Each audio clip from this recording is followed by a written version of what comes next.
তো আমার আম তো ওই সময় মনে করো যে সময় বিক্রি শুরু হয়েছে আরও 5-7 দিন আগে, বুঝতে পারলে? সেই সময় আমটা আমার একটু ছিল, কাঁচা ছিল, আর আমটা একটু ছোটো ছিল। হ্যাঁ, ওই সময় আমি মনে করো যে 2-3 মণ আম যদি দিতে পারতো তাহলে মনে করো যে একটু শান্তি। কঠিন অবস্থা। আমি যদি মনে করো যে তখন যদি 2-3 মণ আমটা মনে করো নামে দিতে পারতো, মনে করো তখন 3500-3800 টাকা দাম ছিল, 300 মণ আম নামে দিতে পারতো তাহলে মনে করো যে একটু আরাম পেত। এখন আম যে রোদ, হ্যাঁ,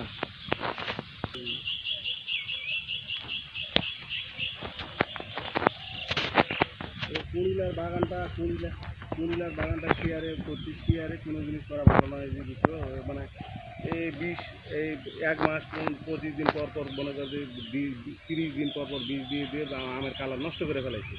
হ্যাঁ, এখন ওই বাগানের দাম, এই যে একটা পার্টি আসছিল 6 লাখ টাকা দাম পায়। না, আমি আমি ওই ওই বাগানের আমি ওলা ওলা বাগানের আমি চিন্তা করি, কারণ ওই শেয়ার কাম ওলা ভেজালা কাম ওলা আমি চিন্তাও করিনি। তারপরে ওই যে টেনশন করতে হবে, যাওয়া লাগতেছে দিনে দুবার করে মনে করে শুনিলা, এইদিকে আমার নিজের গুলাই আমি কভার দিতে পারছি না। হ্যাঁ, 2-3টা লোক সবসময় আসে, এই যে মনে করে 8 দিন পর পর বীজ দেওয়া লাগতেছে, আম মনে করে কোনোটা ঠিক যাচ্ছে, কাগজ তারা লাগতেছে। হ্যাঁ,